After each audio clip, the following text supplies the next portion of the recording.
Sanibonani guys, igama ngiNqobile niphathela amazwibela eIthonga angomhla ka-16 October.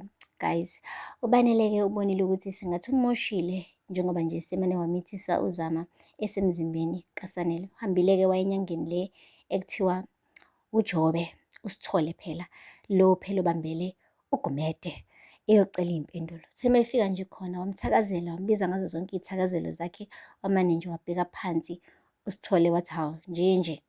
Wathi ngizokutshela nje ukuthi phela ngisayindawo sengizohlala la.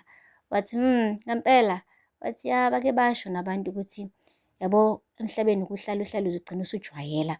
Wena ngekudala nje kungensuku zikatshwala izinqe zakho zobe yivele obala. Bese kuyabonakala ukuthi kahle kahle ubani kahle kahle. Hey, wathukuthela-ke guys ubanele wamane wadonsa intambende. Wambopha guys uSithole, wambophela esitulweni. Lapho-ke uSithole umtshele kahle wathi, lalela la, wena kumele wazi ukuthi abantu abadala, njengoba bebizwa ngokuthi abantu abadala, kusho ukuthi ayikho into abangayiboni, babona yonke into, yezwa? So nje ungalokhu uyikhohlisa, ungenza noma yini kodwa kusalayo wena iqiniso lizophuma. Ufikile kuZama-ke wathukuthela mebona ukuthi uSanele uthumbe inyanga. Wamthethisa wathi, hayibo wena uyenzelani lento? Uthumbe inyanga yonke pho? Waqeda wathi, baba uSithole, wathi ungalingi ngibiza ngoba uSithole wena, esho kuZama. Wathi sidinga usizo lwakho lana, uyazi phela sengimane nje ngathola ukuthi ngikhulelwe. Wathi ha! Wathi ubanele, kunjalo impela wena Sithole, sesizoba nomndeni wethu manje, bengicela bandla ukuthi ubheke ukuthi ingane yethu izoba right. Wathi ayikho into enhle ezoza naleyo ngane. Wathi uZama, hayibo uqonda ukuthini? Wathi njengoba ngitshela umthethweni kahle kahle ngicabanga njengey'ngane, nibadala kodwa ngicabanga njengey'ngane. Uma ucabanga wena kule nto eniyenzile ikhona into enhle engaqhamuka kuyona. Wathi uZama, okay ngiyacela-ke bandla, ngicela usize bandla ulungise yonke lento leyo. Wathi lalela, ningalinge ningifake mina, funa ngijezele izono zenu mina, ngikhipheni nje kule nto yenu, khipheni. Futhi kahle kahle angifuni ngisho ukuphefumula umoya owodwa nani. Mekuthi angeke ningiqaqe la, ngiyanicela ningiphumele ngomnyango. Guys, uma nawubona-ke ubanele ukuthi ngcono amane ehlisa umoya ngoba ngathi amaphaphu asephezulu ngempela kuSithole. Wathi Sithole phela ngiyacela, yazi ngiyaxolisa lana, ngiyazi ngithathe ngamawala ngizoqaqa, kodwa bengicela bandla umphefumulo lo ungenacala, ingane encane lena. Wathi hayibo, umphefumulo ongenacala kwani lo khuluma ngawo wena? Wathi uZama, ngiyacela bandla, ngingenza noma yini. Wathi ayikho into eningangitshela yona engangishintsha umqondo kule nto engisho, angeke ngiwushintshe umqondo wami. Angithi ngithini kunina? Ubanele wabona ukuthi yazini sekuyisikhathi sokuthi-ke manje angadlali ngale game yokuba soft, aqale-ke manje athande ukuba tough. Umane wasukuma wathi, yabona-ke manje Zama sesiyenza ngendlela yami lento. Wakhipha isibhamu wathi, lalela la wena, uzosisiza noma uyafa, kukuwena-ke ukuzikhethela ukuthi uyasisiza yini noma manje ngiyaqeda ngawe. Guys, umane wacwilisa amehlo uSithole engazi ukuthi athini ngoba vele ukubasiza cha akafuni Nkosi yami. Kodwa-ke manje mase sekuthiwa-ke impilo yakhe ilengela eweni, ilenga ngentambo kakotini, kumane nje kwashintsha kwaguquka ukudla epletini kwasangokunye guys. Hhayi-ke guys, uZama umane nje wasithatha isandla sikaBanele wasigudluza eduze kobuso-ke bakhe uSithole njengoba ephethe isibhamu. Wathi Banele, musukuyenza leyo nto ngiyacela bandla. Wathi uzokwazi ukusiza lo muntu lo, ukuthi udinga i-motivation. Wathi neBanele. Wamane wathi nje uSithole, awumyeke ingane angidubule lo muntu. Hayibo!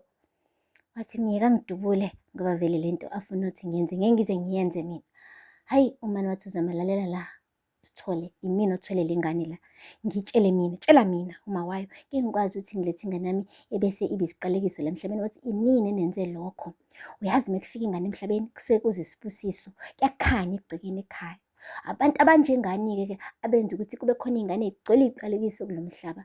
Wathi eyami ingane ihluke ngani? Angithi usushilo nje ukuthi ingane iyisibusiso, eyami ingane ihluke ngani? Kungani yami ingeke izikwazi ukufika njengesibusiso? Ngitshele, ngichazele. Wathi lalela la, lo muntu lo ophambi kwakho ushiye umfobe Sanele ekusiphi isimo? Umshiye edangele, edengwane, esemgodini omnyama. Ucathi ikuphi okuhle kuzozana lokho?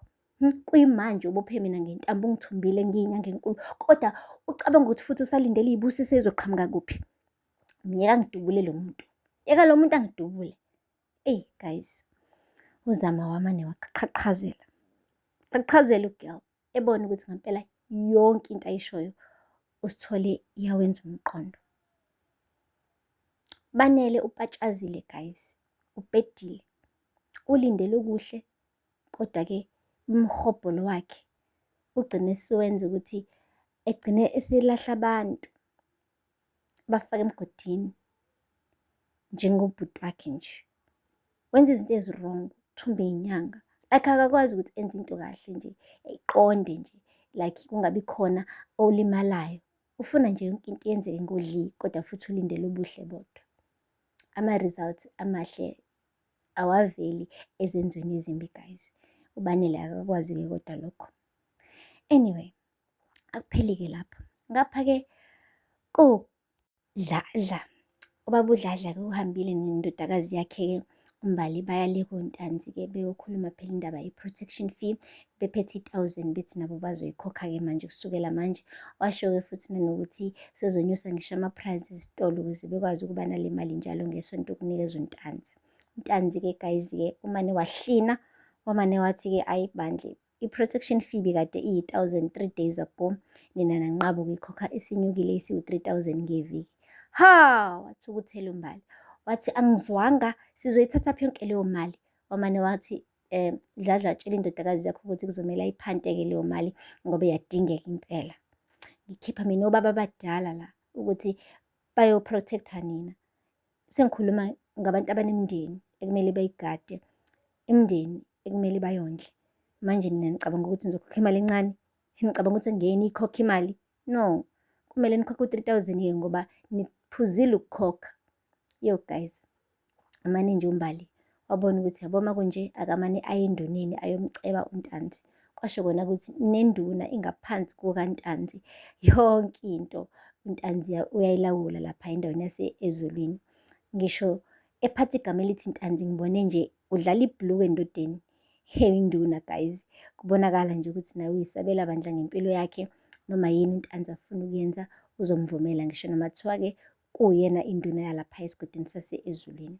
Guys, ushilo-ke uMbali ukuthi hhayi ngizolinda wena-ke ukuthi ngabe uyangisiza noma cha, ngoba impela seloke kwathi inhlo mina ngibukela kuwena, ngiyakwethemba, ngiyazi ukuthi wena wenza izinto zenzeke ngoba uyinduna yethu esiyivotelayo, induna yethu esiyithembayo. Ngizolinda wena-ke ukuthi wenze njani. Hhayi, induna-ke yavuma yathi impela ngizozama ukukusiza, kodwa kubonakala nje ukuthi amazwi enduduzo lawo, kodwa i-action angithi ngeke uze uwenze-ke ngoba wonke umuntu uyamsaba uNtanzi guys. Anyway, aphela lapho-ke amazwibela namhlanje. Ningakhohlwa ukusubscribe and like and comment. Until next time, bye. Sanibonani guys, igama uNqobile niphathela amazwibela e-Itonga angomhla ka-16 October.